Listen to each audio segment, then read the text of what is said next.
प्रिय विद्यार्थियों, आज की क्लास में आपका स्वागत है।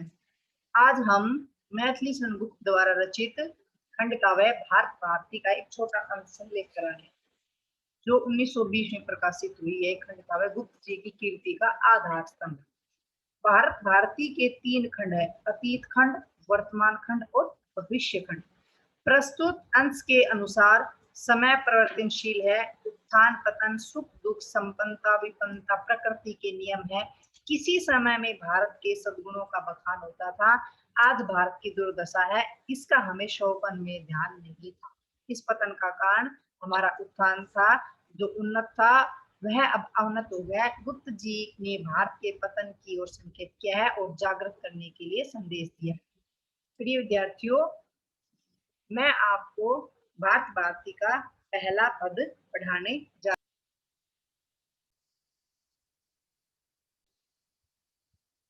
हमारा पहला पद इस प्रकार है: मानस भवन में आर्य जन जिसकी उतारे आरती, भगवान भारतवर्ष में गूंजे हमारी भारती।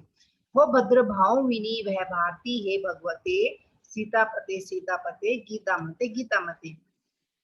प्रस्तुत पद्यांश हमारी हिंदी की पाठ्य पुस्तक आधुनिक हिंदी कविता में संकलित कविता भारत भारती से अवतरित है। इस कविता के रचयिता मैथिली गुप्त जी है और इस काव्य प्रसंग में उन्होंने कभी संसार का सिरमौर हो रहे भारतवर्ष की निरंतर पतन की ओर अग्रसर होती दशा पर गहरा अफसोस किया है। इसकी व्याख्या इस प्रकार है: मानस भवन में आर्य जन जिसकी उतारे आरती। इसमें कवि क्या कह रहा है? इसमें कवि भगवान को संबोधित करते कहते हैं कि हे भगवान, मानस भवन यानी मन रूपी भवन, अपने मन रूपी घर में भारतवासी जिस भारतवर्ष की आरती उतारते हैं, आर्यजन यानी भारतवासी जिस भारतवर्ष की आरती उतारते हैं, भगवान भारतवर्ष में गूंजे हमारी भारती, उसी भारतवर्ष में हमारी जय जयकार गूंजनी चाहिए। हो भद्र भाव विनी वह भारती, हे भगवती, हे भगवती यानी हे दुर्गा माँ, आप उसी भारतवर्ष में हमारी जय जयकार हो। सीतापते सीतापते गीता मते गीता मते। वो ये बातें दुर्गा माँ और भगवान राम और भगवान श्री कृष्ण के लिए बोल रहा है कि हमारे भारतवर्ष की हमेशा जय जयकार हो।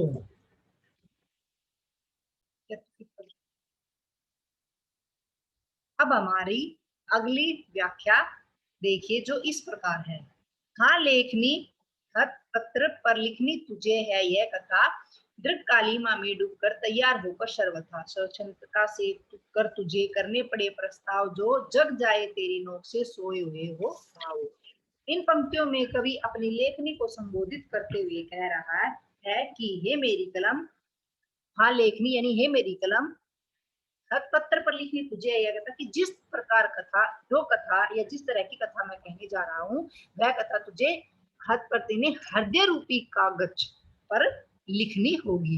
कालीमा में डूबकर तैयार होकर सर्वथा, ने हमेशा इसे लिखने के लिए तुझे आंखों की कालीमा में डूबकर नितांत भाव से तैयार रहना होगा, हमेशा तैयार रहना होगा। स्वच्छंदता से कर तुझे करने पड़े प्रस्ताव, जो और इसमें कवि कह रहा है कि इस कथा को लिखने के लिए तुझे जो भी प्रस्ताव करने पड़े, तो उन प्रस्ताव को कैसे करेगी? स्वच्छंदता के साथ पारित कर लेगी।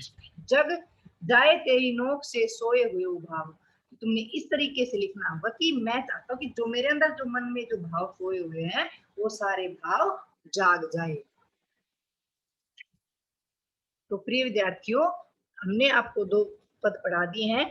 अगला पद इस प्रकार है: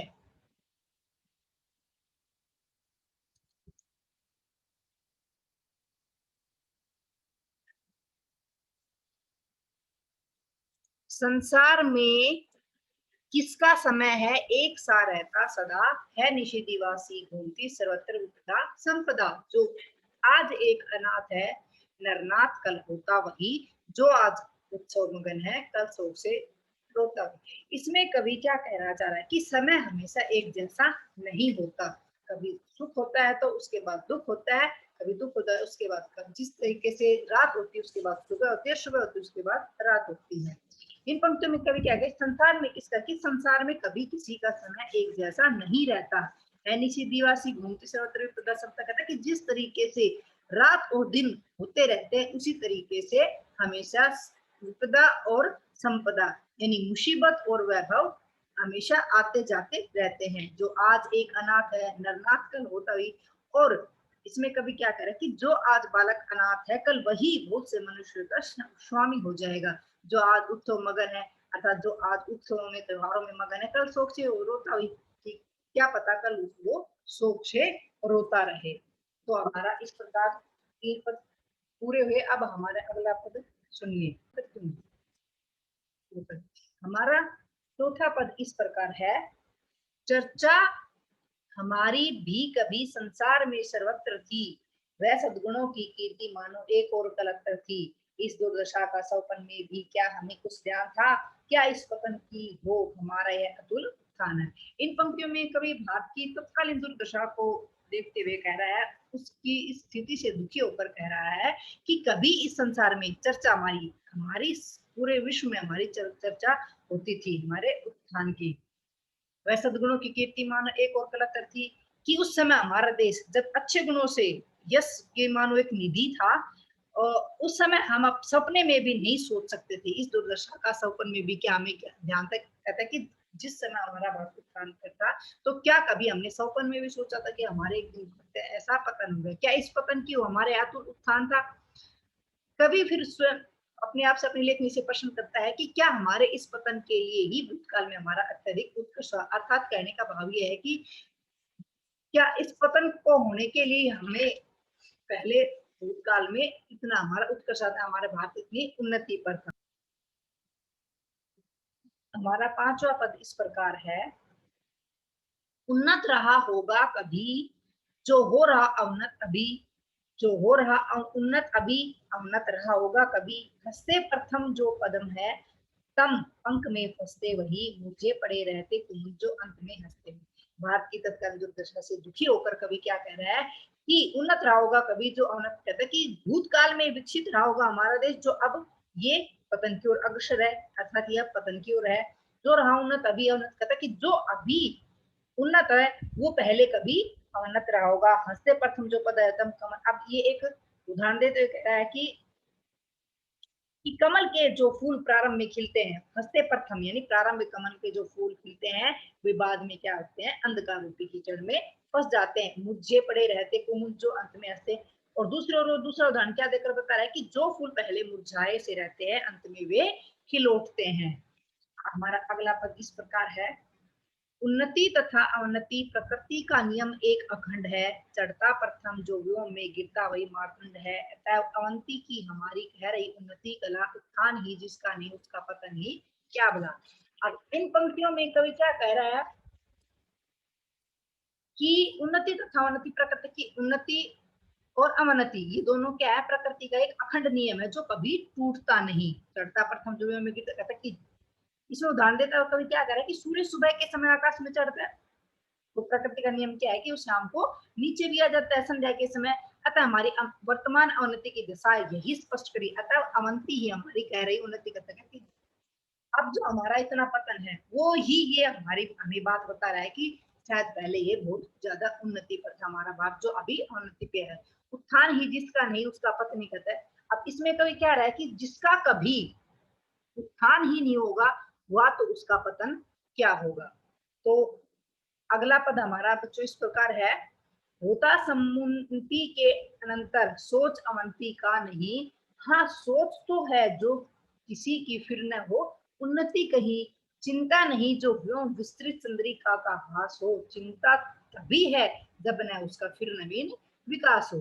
अब इसमें कवि क्या कह रहा है अपनी भारत की दुर्दशा को देखते हुए कि होता समुन्नति के अनंतर सोच अवंती का नहीं, कहते जिस समय कोई उन्नति कर रहा होता है वही उस समय वह अपनी भावी उन्नति के बारे में नहीं सोचता था। जो उन्नति की ओर है तो अवनति के बारे में नहीं सोच रहा। हाँ सोच तो है जो किसी की फिर न हो उन्नति। इसमें अब क्या कवि कह रहा है कि दूसरी ओर यदि उन्नति करता हुआ मनुष्य अपनी भावी अवनति के बारे पतन के बारे में सोचने लगता है तो फिर वह कभी उन्नति कर ही नहीं पाता। चिंता नहीं जो व्योम विस्तृत चंद्रिका का हास होता था कि चिंता का विषय तब है जब दोबारा से चांदनी का विकास नहीं होता, चंद्रिका का हास। ठीक है, चिंता तभी है जब न उसका फिर नवीन पता कि चिंता की बात यह है कि उन्नति के बाद अवनति अवश्य है, परंतु यदि अवनति के बाद पुनः उन्नति न हो तो यह चिंता का बहुत बड़ा विषय हो जाता है। अब हमारा अगला पद इस प्रकार है बच्चों, है ठीक ऐसी ही दशा हत भागे भारतवर्ष की, कब से इतिश्री हो चुकी इसके अखिल उत्कर्ष की, पर सोच है केवल यही, यह नित्य गिरता ही गया, तब से फिरा है दैव उससे नित्य फिरता गया। इस कविता में इन पंक्तियों में कवि अपने भाग्य की दुर्दशा से दुखी होकर कह रहा है कि है ठीक ऐसी ही दशा हतभाग्यवाद की, कहता कि इस समय दुर्भाग्य के शिकार भारतवर्ष की ठीक वैसी ही दशा है, अर्थात भारत इस समय पतन की ओर अग्रसर है। कब से इतिश्री हो चुकी, कहता है कि इसके समस्त विकास की समाप्ति बहुत पहले ही हो चुकी है, इतिश्री यानी समाप्ति हो चुकी है इसके उत्कृष्ट इसके उत्थान की, पर सोच है केवल यही है, नित्य गिरता है। परंतु सोचने की बात यह है कि जब ये पतन की ओर गिरता गया तो ये निरंतर गिरता ही गया, तब से फिर देव से नित्य फिर, और कहता है कि ये इस तरीके से गिरता गया कि इसका भाग्य भी इससे रूठता ही गया और लगातार रूठता गई, वह दोबारा इसके ऊपर मेहरबान नहीं हुआ। हमारा अगला पद इस प्रकार है, यह नियम है उद्यान में पक्कर गिरे पत्ते, जहां प्रकृति हुए पीछे उन्हीं के लह लहे पल्लव वहां पर हाय, इस उद्यान का कुछ दूसरा ही हाल है, पतझड़ कहे या सूखना, काया पलट या काल है। अब इन पंक्तियों में कवि क्या कह रहा है कि यह नियम, कहता है कि प्रकृति का ये नियम है कि उपवन अनुधान यानी उपवन में पक्कर गिरे पत्ते, कहते हैं कि उपवन में पेड़ों के जो पुराने पत्ते हो जाते हैं वो झड़कर गिर जाते हैं, लेकिन कुछ समय बाद क्या होता है, प्रकृति उनके पीछे हल्के लहराते, कहते हैं कि धीरे धीरे उसके बाद क्या होता है, जो वो पत्ते गिरते हैं तो उसकी जगह दूसरे नए पत्ते उगकर लहलहाने लगते हैं। पर हाय, परंतु कभी अफसोस करता है, कहते हैं कि इस उद्यान का यानी हमारे भारतवर्ष का तो दूसरा ही हाल है, पतझड़ के या सूखना, कहते हैं इसको पतझड़ के या सूखना या काया पलट, अर्थात ये एक बार जब इसका पतन हुआ तो ये पतन की ओर ही गिरता गया। हमारा अगला पद इस प्रकार है, अनुकूल शोभा मूल सुरभित फूल वे कुमला गए, फलते कहाँ है अब यहाँ वे फल रसाल नए नए, बस इस विशाल उद्यान में अब झाड़ या झंझाड़ है, तनु सूख कर काटा हुआ बस शेष है तो हाड़ है। अब इन पंक्तियों में कवि क्या कह रहा है दुखी होकर कि भारतवर्ष रूपी उद्यान में अनुकूल शोभा मूल सुरभित फूल वे कुमला, कहते कि भारतवर्ष रूपी उद्यान में भारत उसको उसने एक उद्यान के रूप में लिया कि जो शोभादायक सुगंधित फूल खिले हुए थे, सुरभित यानी सुगंधित फूल खिले हुए थे, वे क्या हो गए, कुमला गए, वो मुरझा गए, फलते कहाँ है अब वे फल रसाल नहीं, कहता कि अब इस उद्यान में यानी भारत रूपी इस उद्यान में रसयुक्त नए नए फल उगने बंद हो गए हैं, बस इस विशाल उद्यान, कहता कि इस विशाल उद्यान में क्या रह गया, अब खाली झाड़ और जंगल काट कटीले ही रह गई, तनु सूख कर काटा, इसका शरीर जो है वो सूख कर काटा हो गया, बस इसमें क्या रह गया, खाली शेष हाड़ मात्र रह गया। हमारी अगली पंक्ति इस प्रकार है, दृढ़ दुख दावानल इसे तब और घेर जला रहा, इस पर अदृष्टा उल्टा विपद वज्र चला रहा, यद्यपि बुझा सकता हमारा नेत्र जल इस आग को, पर धिक हमारे स्वार्थ में सूखे हुए अनुराग को। अब कवि दोबारा से इन पंक्तियों में अपने भारतीय दुर्दशा की ओर व्यथित दुखी बेचैन होकर कह रहा है कि दुख दृढ़ दुख दावानल, इसे सब कहता है कि एक तरफ तो निश्चित दुख रूपी दावानल भारतवर्ष को चारों तरफ से घेर कर उसे जलाने का उपक्रम उसके जलाने का काम कर रहा है, इस पर दृष्टा उल्टा विपद वज्र चला रहा है, और उस पर भी एक तो भारत अपने पतन की ओर है और उस पर दूसरी ओर से क्या है कि इसका जो भाग्य है ना वो भी आकाश उल्टा इसी इस पर ही मुसीबतों का वज्र यानी पहाड़ तोड़ता जा रहा है। अब इसमें कवि क्या है, यद्यपि बुझा सकता मारने तरजली सा को, कवि का कहने का अभिप्राय कि भारतवर्ष के आंखों के आंसू अगर इस अग्नि को बुझा सकते थे, यानी जो वीर लोग थे वो अगर इसको भारतवर्ष को दोबारा से उत्थान की ओर ले जा सकते, परंतु अफसोस की बात क्या है, परंतु अफसोस की बात यह है कि हमारे स्वार्थ में सूखे हुए अनुराग कहते हैं कि भारतवर्षियों के हृदय में जो देश के प्रति जो प्रेम थी, जो प्रेम की भावना थी, वो एक उसकी उस भावना की स्वार्थ भावना मात्र रह गई है, देश के प्रति उनका अनुराग जो है वो सूख गया है। तो हमारा अगला पद इस प्रकार है, सहृदय जिनों के चित निर्मल उड़क जाकर कांच से, होते दया के वश द्रवित है तप्त तो हो इस आंच से, चिंता कभी भावी दशा की वर्तमान व्यथा कभी करती तथा चंचल उन्हें है भूतकाल कथा कभी। अब इन पंक्तियों में कवि क्या कह रहा है कि इस समय देश के सहृदय जनों के चित निर्मल, कहते हैं इस समय देश के अच्छे लोगों के जो स्वच्छ मन थे ना वो किसी कांच की बोतल की भांति खाली मात्र रह गए हैं, होते दया के वश द्रवित है तब तो हो इस आंच से, कहता कि जिनके हृदय में देश की दुर्दशा की जो आग से जले हुए थे, उसके अंदर जो भावना थी वो दया भावना के कारण द्रवित हो रहे हैं। चिंता कभी भावी दशा की वर्तमान व्यथा कभी तथा कभी कभी उनके हृदय में अपने देश के भविष्य को लेकर चिंता होती है, तो कभी वर्तमान पीड़ा उन्हें दुखी कर देती है। यही नहीं करती तथा चंचल उन्हें भूतकाल कथा कहते, यही नहीं कभी कभी उन्हें उनके भूतकाल की जो कथा है जिसके अनुसार भारत कभी अत्यंत उन्नत था, वो भी उन्हें दिगन यानी बेचैन कर देता है। हमारा अगला पद इस प्रकार है, जो इस विषय पर आज कुछ कहने चले हैं हम यहाँ, क्या कुछ सजग होंगे सखे?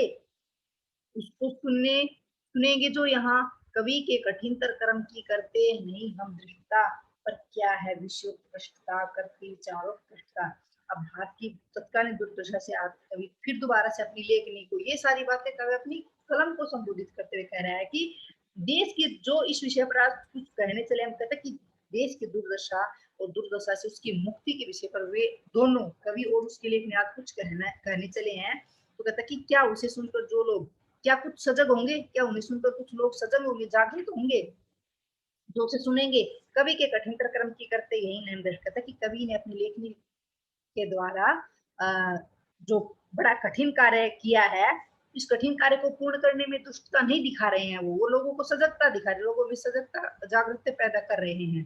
पर क्या न विषय उत्कृष्ट करती हुई, परंतु वे एक उत्कृष्ट विषय को अवश्य पाठकों के समक्ष रख रहे हैं, क्योंकि यदि विषय उत्कृष्ट होगा तो अवश्य ही वह उस पढ़ने और सुनने वाले के विचार भी उत्कृष्ट होंगे। अर्थात कवि भारतीय दुर्दशा से आहत तथा लोगों को जागरूक करना चाहता है। तो प्रिय बच्चों, हमने भारत भारती जो कविता है मैथिली ग्रुप द्वारा रचित, इसको हमने आज पूरा करवा दिया है। आगे हम मैथिली ग्रुप द्वारा ही रचित संदेश यहाँ मैं निसर्ग कला, ये हम आपको अगले वीडियो में पढ़ाएंगे। धन्यवाद।